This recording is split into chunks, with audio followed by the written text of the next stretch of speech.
Good evening, आपका स्वागत है हमारे YouTube channel PCM zone classes में। लास्ट टाइम पे हम लोग पढ़ रहे थे इलेक्ट्रिक चार्ज एंड फील्ड। इसके बारे में हम लोगों ने बताया था कि चार्ज क्या होते हैं, कितने टाइप के होते हैं।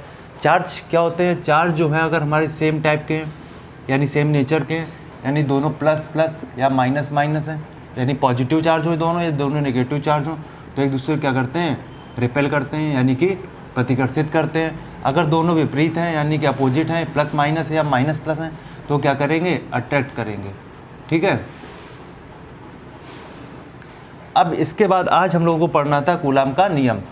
तो कूलाम का नियम जो था ये हमारा किसके लिए था? बिंदु आवेश के लिए था। और आवेश क्या होने चाहिए थे? स्थिर होने चाहिए थे। ठीक है। कूलाम का नियम ये स्थिर आवेशों के लिए है। ठीक। तो इन्होंने जो आवेश दिया था नियम, ये दिया था बिंदु आवेश के लिए। अच्छा, बिंदु आवेश हमारे क्या होते हैं? बिंदु आवेश यानी कि पॉइंट चार्ज। यदि दो आवेशों के बीच की दूरी, यदि दो आवेश दिए गए और उनके बीच की दूरी के सापेक्ष उन आवेशों का जो परिमाण हो, जो मैग्नीट्यूड हो, वो अगर एकदम नगण्य हो, यानी उनके बीच की दूरी की सापेक्ष क्या हो? बहुत कम हो, तो क्या कहलाते हैं? वो आवेश हमारे बिंदु आवेश कहलाते हैं। ठीक है। तो कूलम ने हमारे नियम दिया था कि अब माना कोई दो आवेश उन्होंने लिए थे, पॉइंट चार्ज लिए थे। ठीक है। Q1 तथा Q2, और उनके बीच की दूरी कितनी थी? R। कोई दो बिंदु आवेश थे तथा उनके बीच की दूरी अगर r है, तो जो उनके बीच जो बल लगेगा, यानी प्रतिकर्षित बल लगे, प्रतिकर्षण बल लगे या आकर्षण बल लगे, तो उनके बीच जो लगने वाला बल था, यानी पहला उन्होंने पॉइंट दिया था, जो उनके बीच लगने वाला बल था वो उन आवेशों के मैग्नीट्यूड के, यानी उन आवेशों के परिमाण के गुणनफल के समानुपाती होता था। ठीक है। और वो बल उनके बीच की दूरी के वर्ग के अनुकमानुपाती होता था, व्युत्क्रमानुपाती होता था। ठीक है। यानी F प्रोपोर्शनल टू 1/r²। ये हमारी इक्वेशन 1 हो गई, ये हमारी इक्वेशन 2 हो गई। इन दोनों को अगर हम लोग मिला दें तो ये हमारा हो जाएगा F proportional to Q1 Q2/r²। ठीक। जो F की हमारी वैल्यू होगी F equal to K Q1 Q2/r²। ये हमारा K क्या है? समानुपातिक नियतांक है। ठीक। तो F यहाँ पे हमारा क्या आ गया? ये हमारा न्यूटन। K की जो वैल्यू होती है, अब K के बारे में बात कर लेते हैं हम लोग। K पहली कंडीशन है निर्वात में। ठीक। निर्वात में क्या होता है कि हमारी जो K की वैल्यू होती है 9 × 10⁹ न्यूटन मीटर स्क्वायर पर कूलम स्क्वायर होती है। ठीक है। या इसको हम लोग ये भी बोल सकते हैं K इक्वल टू 1/4πε0। जो यहाँ पर ये ε0 दिया है, ये हमारी क्या है? निर्वात की विद्युतशीलता।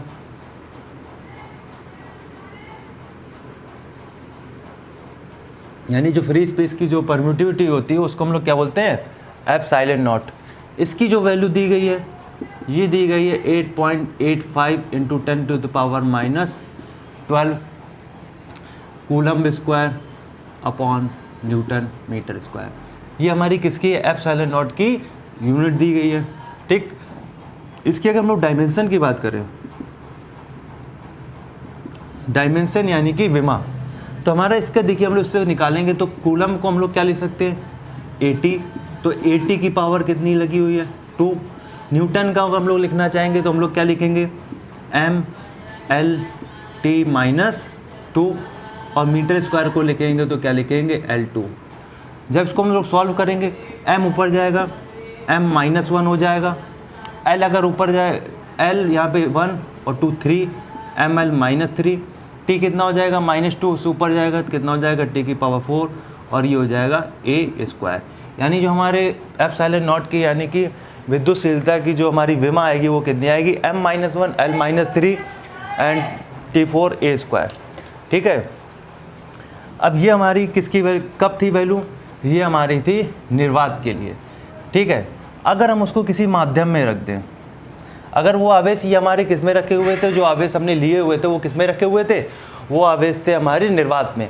अगर हम उनको किसी माध्यम में रख दे रहे हैं तो माध्यम जो हमारा करेगा तो उसके लिए हमारी जो K की वैल्यू होती है 1/4 पाई एप्सिलॉन और ये एप्सिलॉन है, ये क्या है, माध्यम की यानी मीडियम की विद्युतशीलता, माध्यम की विद्युतशीलता, ठीक है। माध्यम की विद्युतशीलता है ये हमारी, तो के की वैल्यू क्या हो जाएगी, तो हमारा फॉर्मूला आएगा F equal to 1/4 pi epsilon Q1 Q2 upon R square. ये हमारा फॉर्मूला किस में आएगा, कूलम का नियम, ये है माध्यम में, यानी कि किसी भी माध्यम में। और जब भी हम लोग जब माध्यम में अगर किसी चीज़ को रखते हैं तो उसकी विद्युतशीलता हम लोग कितनी लेते हैं, एप्सिलॉन। तो एप्सिलॉन और एप्सिलॉन नॉट में ये हमारी निर्वात की थी, ये हमारी माध्यम की विद्युतशीलता है, ठीक है। तो इसके लिए जो नियम था हमारा, इसमें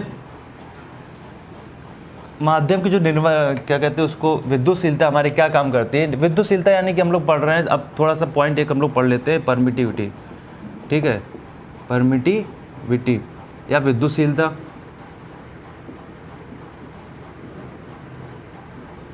ठीक, जो हमारी इसकी माध्यम की विद्युतशीलता दिया है, ये क्या करती है, इसकी वैल्यू जो होती है हमेशा क्या होता है, एप्सिलॉन क्या होती है, हमेशा एप्सिलॉन नॉट से बड़ी होती है।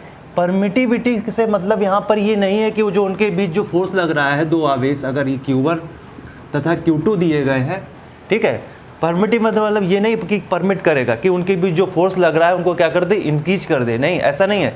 ये क्या करेगा, बल्कि उनके बीच जो फोर्स लग रहा होगा तो उनके बीच को फोर्स को ही क्या करेगा, कम करेगा, ठीक है। अगर यहाँ पे F अगर यहाँ पे फोर्स लग रहा होगा पहले, तो अगर वहाँ पे हम लोग किसी माध्यम में अगर रखेंगे तो उसकी भी कुछ ना कुछ इलेक्ट्रिक फील्ड होगी, वो उसको क्या करेगा, इसके बीच जो बल लग रहा होगा उसको बल को क्या करेगा, कम करने की कोशिश करेगा। जैसे हम लोग क्या करते हैं, कहीं पे अगर जाएं किसी और जगह पे, तो क्या होगा, हमारी ताकत हम लोग घर पे ज़्यादा होती है, ठीक है, यानी किसी दूसरी जगह पे जाएंगे तो हम लोग क्या करेंगे, वहाँ पर क्या हो जाता है कि हमारे अपोजिशन आ जाता है, वहाँ पे हमारी क्या होती है, ताकत कम हो जाती है, ठीक है। ठीक उसी प्रकार जब ये दूसरी जगह चल, निर्वात में इसके लिए क्या लगता है, कोई अपोजिशन फोर्स नहीं लगता है, तो इसमें क्या होता है, वहाँ पे वैल्यू क्या होती है, ज़्यादा होती है।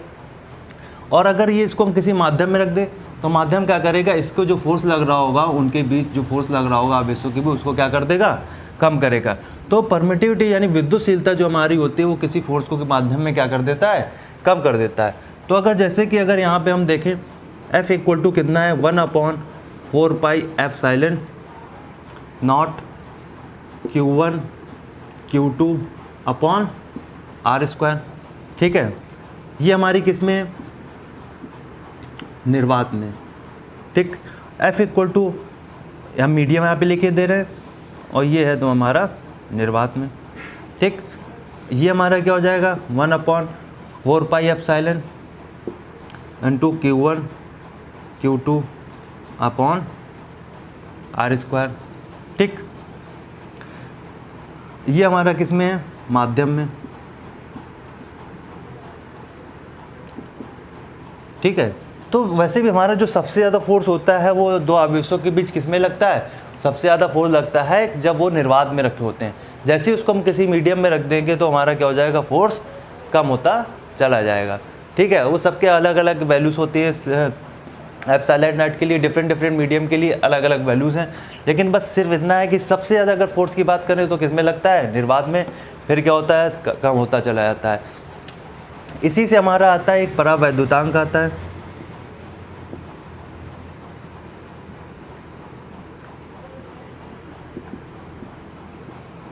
या उसको हम लोग बोलते हैं रिलेटिव परमिटिविटी, ठीक। अब रिलेटिव परमिटिविटी हमारी क्या होती है, उसको हम लोग एप्सिलॉन R से डिनोट करते हैं, वो हमारा होता है F/FM, ठीक है। यानी कि निर्वात में जो हमारा फोर्स लग रहा होगा, और FM यानी कि जो मीडियम है हमारा, उनके जो आवेशों के बीच जो फोर्स लग रहा होगा उनका क्या होता है, रेशियो होता है। अगर हम लोग यहाँ पे FM की वैल्यू यहाँ पे अगर रख दें तो एप्सिलॉन R हमारा कितना आ जाएगा, 1/4 pi epsilon not into Q1 Q2 upon r²। उनके बीच की दूरी और आवेश तो वही रहेंगे, बस हम लोग क्या कर रहे हैं, मीडियम चेंज कर ले रहे हैं, ठीक है।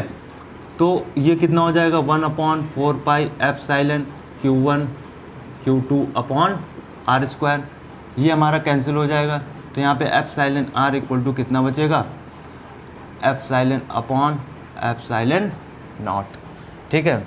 तो एप्सिलॉन हमेशा क्या होता है, एप्सिलॉन नॉट से ग्रेटर होता है, तो ये हमारी वैल्यूज़ क्या आएगी हमेशा, ये हमेशा जो एप्सिलॉन r आएगी हमेशा क्या आएगी, ग्रेटर देन 1 होती है, ठीक है, ऑलवेज ग्रेटर देन 1 होती है। तो रिलेटिव परमिटिविटी हमारी क्या होती है, तो यहाँ से अगर हम लोग निकालें तो यहाँ से हमारा निकल के क्या आ रहा है, अगर उनके बीच जैसे कि FM दिया गया है, ये इसका ये फोर्स यहाँ पर कम होगा, ठीक है। पहले अगर हम लोग मान लेते हैं कि अगर फोर्स लग रहा होगा, F लग रहा होगा, ठीक है, निर्वात में, जब उसको फिर हमने क्या कर दिया, किसी माध्यम में कितना हो गया, F/4 हो गया, ठीक है। ये हमारा क्यों हुआ होगा, ये हमारा किस लिए हुआ होगा, क्योंकि उस माध्यम की कुछ ना कुछ विद्युतशीलता रही होगी, वो उसके फोर्स को कम कर रही होगी।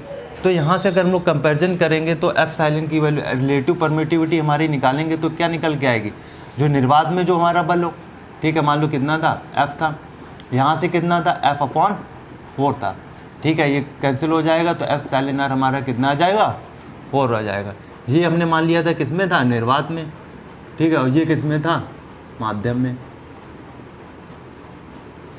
तो दोनों के बीच जो हमारा फोर्स लग रहा है, देखिए अब उसकी रिलेटिव परमिटिविटी क्या आ गई, ये आ गई हमारी 4, ठीक है। तो यानी जो हमारी परमिटिविटी होगी उससे अकॉर्डिंग यानी कि बल होगा कम होगा। जैसे कि वाटर की अगर हम लोग बात करें, रिलेटिव परमिटिविटी क्या होती है, 80 होती है, ठीक है। तो अगर निर्वात में अगर फोर्स लग रहा है F, तो उसमें कितना लगेगा, निर्वात में अगर फोर्स F लग रहा है, हमको पता है वाटर की रिलेटिव परमिटिविटी कितनी है, 80 है, ठीक है।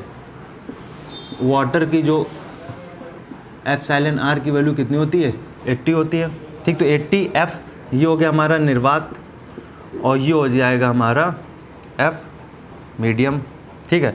तो मीडियम में जो हमारा फोर्स होगा वो क्या आएगा, F निर्वात में जो होगा यानी जो फ्री स्पेस में होगा उसका 1/80 पार्ट होगा, यही तो मतलब हुआ उसका। साफ सीधी बात है कि FM कितना कम हो जाएगा, कितना 1/80 हो जाएगा उसका पार्ट। तो यानी कि जो हमारी विद्युतशीलता होती है ये क्या करती है, दो आवेशों के बीच को जो फोर्स लगता है उसको क्या करती है, कम करती है, ठीक है। अब इसके बाद हम लोग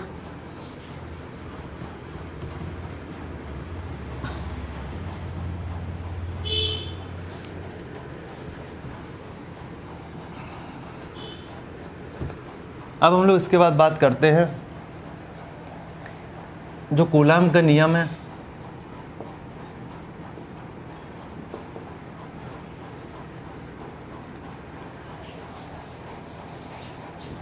का वेक्टर फॉर्म, ठीक। कोई दो चार्ज दिए गए हैं, ये Q1 है, ये Q2 है, ठीक है। हमने मान लिया दोनों सेम है कि, ठीक है, यानी दोनों क्या है, समान नेचर के हैं।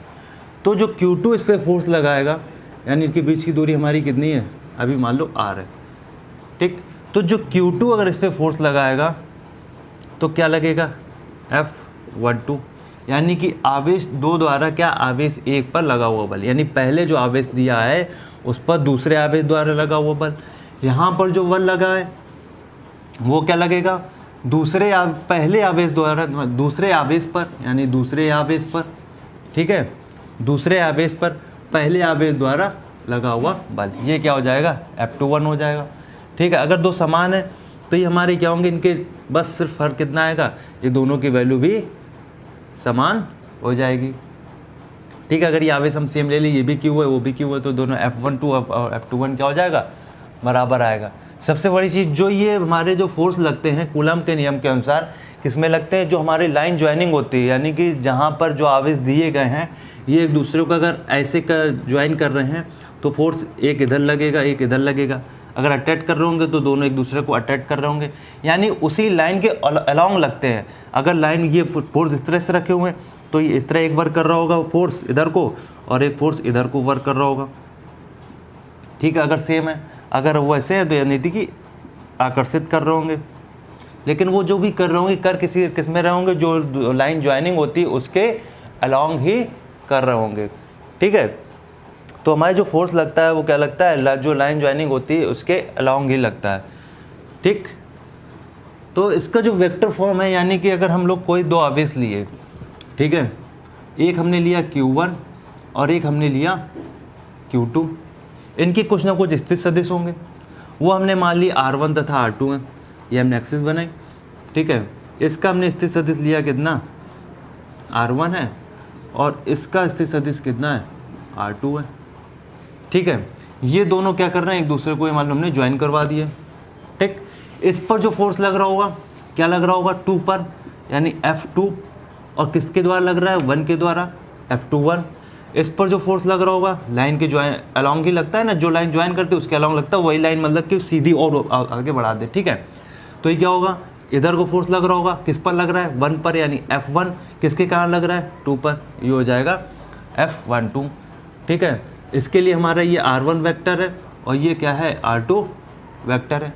तो जो Q1 तथा Q2 के बीच की दूरी होगी वो हमारे अगर निकालें F21 के लिए अगर निकालें तो उसके लिए Q2 के लिए जो हमारा डिस्टेंस आएगी तो क्या आएगी, R21, और R21 का मतलब हो गया R2 माइनस का R1 वेक्टर, ठीक है।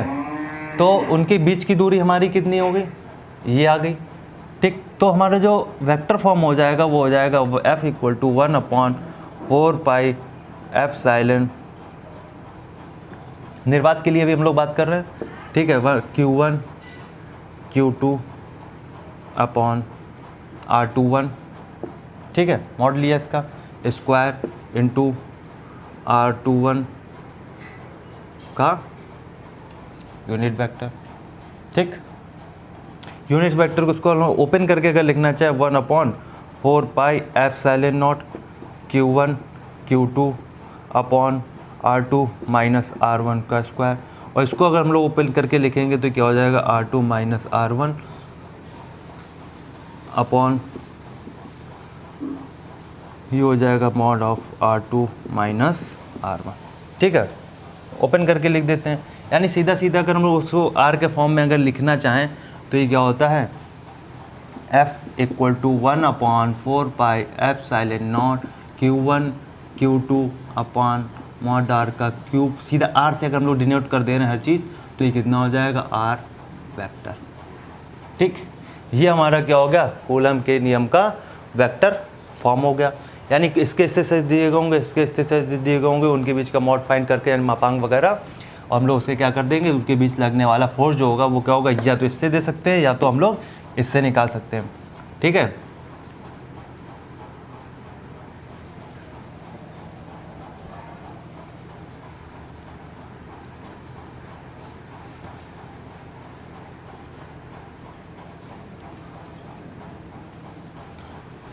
अब कूलम का जो नियम था इसकी कुछ लिमिटेशंस थी, यानी सीमाएं थी।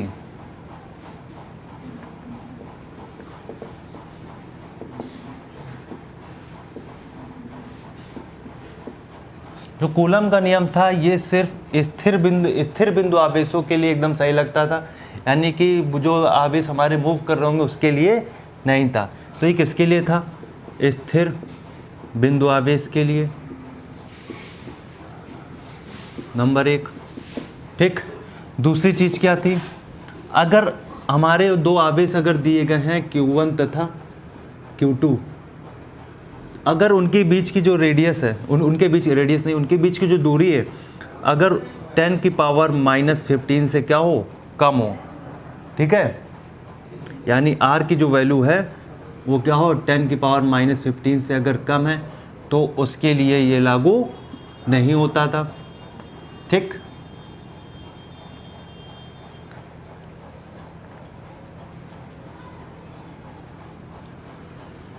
ये हमारा हो गया कूलम का नियम।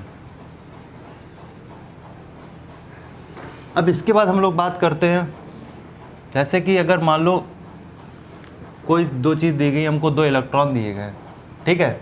अब दो इलेक्ट्रॉन दिए गए हैं तो उनके बीच कौन कौन सा फोर्स वर्क करेगा, क्योंकि इलेक्ट्रॉन है तो उन पर आवेश होगा, और आवेश है तो उन पर क्या होगा, अगर आवेश है तो उन पर क्या होगा, चार्ज भी आया होगा, ठीक है। चार्ज होगा, चार्ज के कारण क्या लगेगा, उन पर इलेक्ट्रिक फोर्स वर्क करेगा, ये वो अट्रैक्शन, क्योंकि इलेक्ट्रिक क्या है, दोनों ही नेगेटिव होंगे, तो उनके बीच कौन सा बल लगेगा, प्रतिकर्षण बल लगेगा,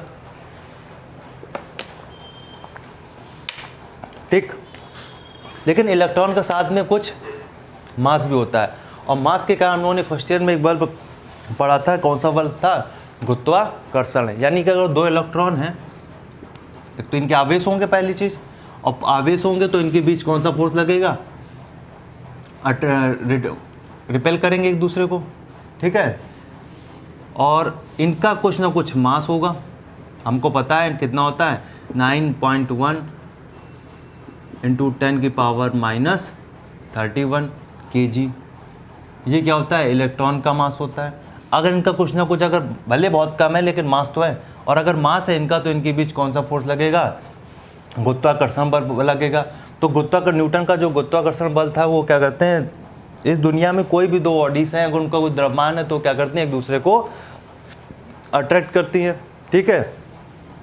तो इनके बीच अगर हम लोग देखें, दो इलेक्ट्रॉन दिए गए तो इन पर आवेश इलेक्ट्रॉन का हमको पता है कितना होता है, 1.6 इंटू 10 की पावर माइनस 19। तो इनके बीच जो हमारा फोर्स लग रहा होगा, ये हम लोग कर क्या रहे हैं, गुरुत्वाकर्षण बल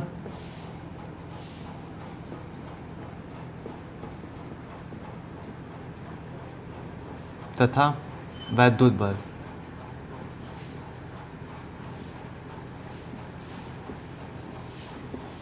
की तुलना, और ये किस में कर रहे हैं, फॉर इलेक्ट्रॉन।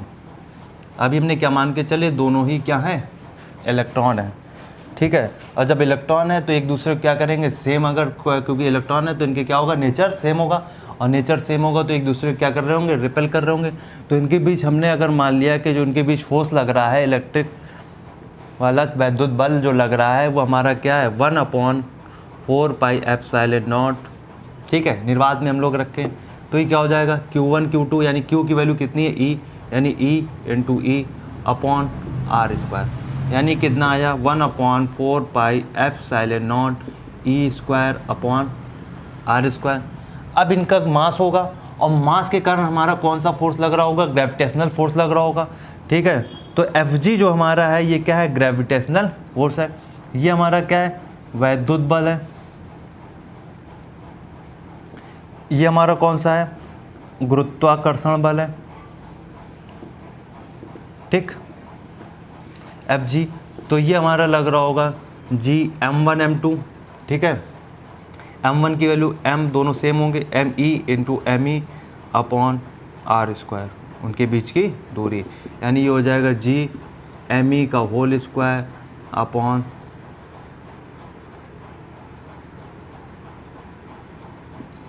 R स्क्वायर, ठीक। अब इसको बस सॉल्व कर लेंगे हम लोग, Fe अपॉन Fg, यानी इक्वेशन 1 थी, ये 2 थी, इसको जब हमने डिवाइड किया तो हमारा क्या हो जाएगा, इसकी वैल्यू कितनी होती है, 9 इंटू 10 की पावर 9। तो हम लोग डायरेक्ट अगर यहाँ पे रख दें इसको थोड़ा सा और आगे, 9 इंटू 10 की power 9 E square upon R square, ठीक। तो ये क्या हो जाएगा, 9 इंटू 10 की पावर 9, E की वैल्यू हमारी कितनी होती है, 1.6 इंटू 10 की पावर माइनस 19 का कितना हो जाएगा, स्क्वायर। R की जगह R लिखे रहने देंगे। G हो जाएगा 6.6 इंटू 10 की पावर माइनस 11, और ये कितना हो जाएगा, इंटू जो M होता है ये हमारा कितना है, 9.1 इंटू 10 की पावर माइनस 31 का whole square upon R square, ठीक है। तो यहाँ से हम लोग सॉल्व कर लें तो ये कितना हो जाएगा, ये कैंसिल हो जाएगा। तो जब इसको सॉल्व करके लाएंगे तो ये आएगा Fe अपॉन Fg, ये होगा 10 की पावर 43। ठीक है, जब सॉल्व करेंगे तो ये लगभग 10⁻43 आएगा। ये आप लोग एक बार सॉल्व करके देख लेंगे। ठीक है, वैसे इसको लर्न रखिए तो ज़्यादा अच्छा रहेगा। ठीक, तो ये FE/FG कितना आया 10⁻43। तो जो हमारा FE की वैल्यू निकालें, कैपिटल E लेके चल रहे हैं यहाँ पे। ठीक है, FE यानी F इलेक्ट्रिक फोर्स और G ग्रेविटेशनल फोर्स। तो FE की जो वैल्यू आई हमारी क्या आई 10⁻43 इंटू FG।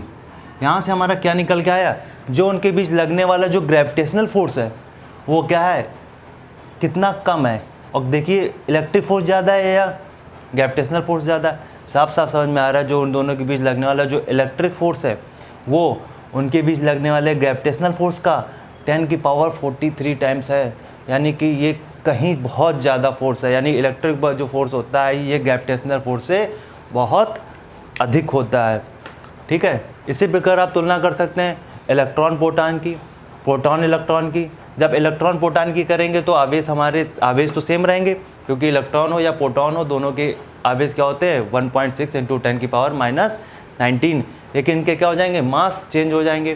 ठीक है, और जब मास चेंज हो जाएंगे तो फिर हमारा क्या हो जाएगा, इसका मास कितना होता है,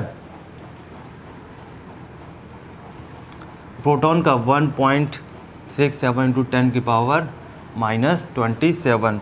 तो इनके बीच के फोर्स कर लेंगे, दो प्रोटॉनों के बीच में हम लोग निकाल सकते हैं। ठीक है, जब इलेक्ट्रॉन और प्रोटॉन के बीच निकालेंगे, ठीक है, मान लो हमने कोई इलेक्ट्रॉन लिया, ये एक न्यूक्लियस है, न्यूक्लियस में बीच में प्रोटॉन होते हैं, ये पता ही है।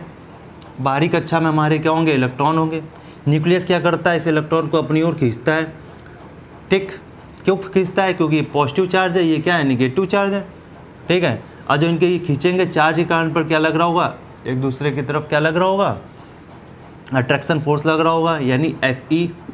ठीक है, और एक हमारा फोर्स लगेगा, इन दोनों का मास कुछ होगा, प्रोटॉन का अलग होगा, इलेक्ट्रॉन का अलग होगा, तो इनके बीच क्या वर्क कर रहा होगा, FG। ठीक है, हम लोग FE निकालेंगे, FG निकालेंगे, और उनके बीच जो मास के कारण लग रहा है तो ये लगा देंगे क्या, F बराबर G। F अगर हम लोग FG निकालेंगे तो क्या लगेगा, G m1 m2 यानी m प्रोटॉन का, m इलेक्ट्रॉन का अपॉन r², और FE इक्वल टू कितना हो जाएगा, K यानी 9 × 10⁻9 इंटू आवेश इन पर क्या होगा, QE।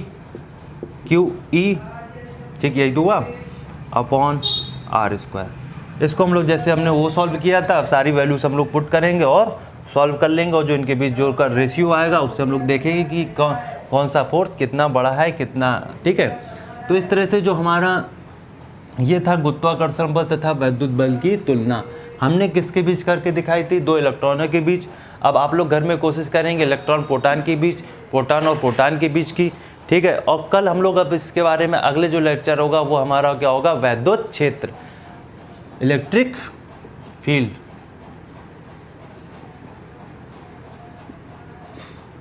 इलेक्ट्रिक फील्ड में हम लोग पढ़ेंगे वैद्युत क्षेत्र की तीव्रता, द्विध्रुव आघूर्ण, ये सब मतलब कि हम लोग क्या करेंगे कल नेक्स्ट लेक्चर में पढ़ेंगे। और सबसे बढ़िया आप लोग हमारे यूट्यूब चैनल को सब्सक्राइब कीजिए, शेयर भी ज़रूर कीजिए और लोगों को इसका फ़ायदा पहुंचाइए। ठीक है, थैंक यू।